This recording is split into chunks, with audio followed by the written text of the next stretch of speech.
Hi guys, TinaGale here with your Scraplift Saturday, and this is the layout that I've chosen to scraplift. It is by Lisa Dickinson, and I will put some links down below so that you can see it. And then our wonderful inspiration piece that's just full of all these different colors, and so I really wanted to do a layout with a lot of different colors, and I have chosen some October afternoon to work with. And some of these were in the October afternoon warehouse box that I just got, so trying to go ahead and use that up, not just put it in my stash and forget about it. So I have this great paper here, so it has all these circles, so I thought they were very fun, and these are photos of my son when he was quite young. So I've just punched those with a circle punch.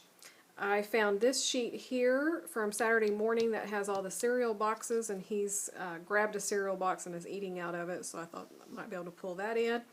And I have this one with the star background, and this one that says rock candy, and it's just a graph with blue and green lines in it. So, and these are some October afternoon embellishments that I found. I also have just a few other things from my stash, so we'll see what I use. So let's get going. I took my circle punch and just punched out some of the circles in that pattern paper, and then I also just took some of the regular pattern paper and cut a couple of extra circles from it. And I'm just going to space them out on this grid background the same way as my inspiration layout, and then start working with my photos and embellishments. So on the layout that I'm scrap lifting, she had 3 photos, but I'm going to change out the one for that cut apart that was the cereal boxes. So that was really perfect for this. There was quite a bit of debating onto which box that I wanted to use. There were several that had little words that I thought were cute, but I ended up going with this owl with the Hootenannies. I just thought it was cute, and mostly just the colors of it worked well with what I was doing, because all of the pattern paper is very colorful. There's large prints like the polka dot, and then very detailed ones with the images, and so I really wanted something that would be different with the oranges, and the other ones had some blue and red, which worked well with my color scheme, but they were very competing with the photos and then the background. So this one just kind of rested in the background, but yet popped enough that I could use it as my title. Then I'm also going to use a lot of different phrase stickers and things to help with subtitles and just telling the story just a little bit more. So I ended up matting my photos with some of the pattern paper. It's the one, I think it's called Bacon.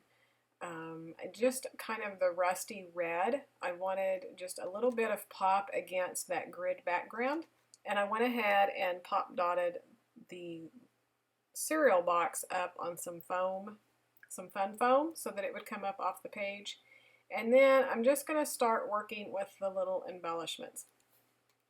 And I have just a couple, and the main things that I were looking for were the colors. I wanted to repeat the red and the yellow and the blues. So I'm going to end up with a couple of different values of blue and a couple of different of the yellow, kind of the yellow to the orange in my embellishments. And then you'll notice here underneath this cereal box, I kind of have this dead space because I didn't completely fill the background with circles because I knew they were going to get covered up with photos and embellishments.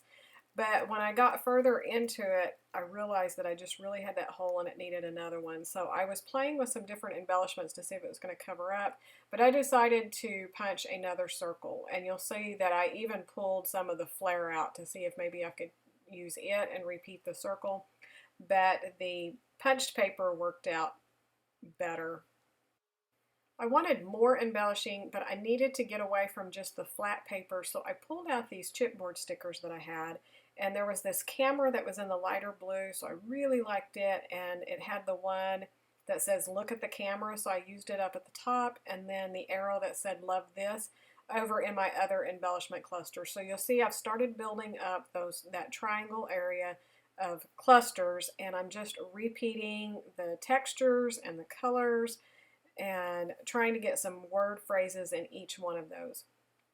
And then I have these stickers here that go with the collection as well.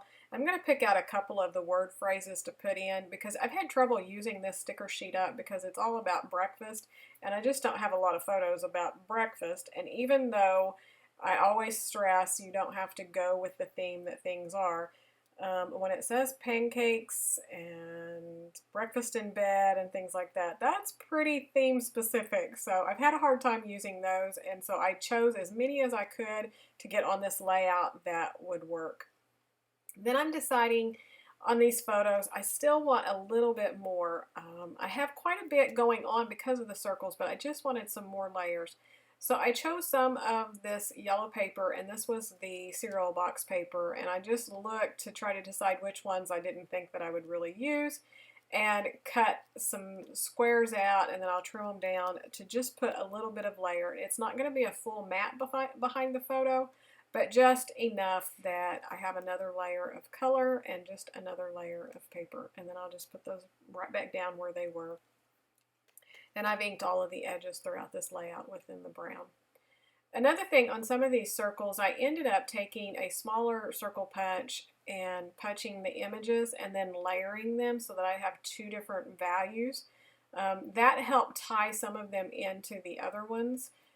Like the bowl of apples and stuff, I used that same paper that I had matted the photos with to pull some of that red in there because the apples were quite red. So I wanted to get that rusty red in as well. And the roller skate at the bottom, I did the same thing. I matted it with red because I needed some red to come down to the bottom of the layout. So that was just one more way that I could spread the colors around. When I put the circles on the background, I was also looking at the colors in those as well as the ones that had images. I didn't want to tuck one that had a image of a, like the dog, the cat, or something like that, where it was halfway under and you couldn't really tell what it was. The roller skate's tucked up under there, but you can still clearly see that it's a roller skate. So that's pretty much going to finish that off with all of those embellishments. Now I've gone to my enamel dots, and these are from Chicken Nitty, and they had the colors that I used with the two different colors of blue in these triangles. So I decided to use those up, and I'm just adding two triangles, one of each value of the blue, into each one of my cluster spots. And then I'm going to go to the other enamel dots and add in some yellow. And then I loved the stars, and since I had the star matted onto the background of this paper, this layout, I decided to add some of the dark stars, and they're kind of a dark navy blue to black.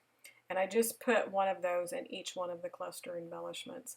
And that's going to finish the embellishing on that. I decided, even though that I inked the edges, I wanted just a little bit more definition, and I'd thought about taking it to my sewing machine, but since I'd already put the enamel dots and everything, it was going to cross over some of the areas. So I did my old standby, and I just took my journaling pen and did a rough little outline around the outside edges and some of the photo mats and even some of the circles so that I would get just a little bit more definition between the layers. And that's pretty much all I did. So I hope you enjoyed this Scraplift Saturday. If you're not a subscriber on my YouTube channel, I would love to have you come over and check it out. I have a series that's been going that's on sketches so that you can change them up 3 ways or more. And that goes on every Thursday. And then for the Mondays in August, I'm sharing some layouts using 6x6 paper pads. So that's a lot of fun. And you can check that out as well. And I have Pinterest boards to go along with them. And if you're not a subscriber here on Crafty Maven Getaway, then you for sure need to subscribe to it because we have different videos each day with lots and lots of different artists, different techniques, different styles. So you want to be sure to catch in on that. So thanks so much for watching, and I hope you enjoyed this, and we will see you again real soon.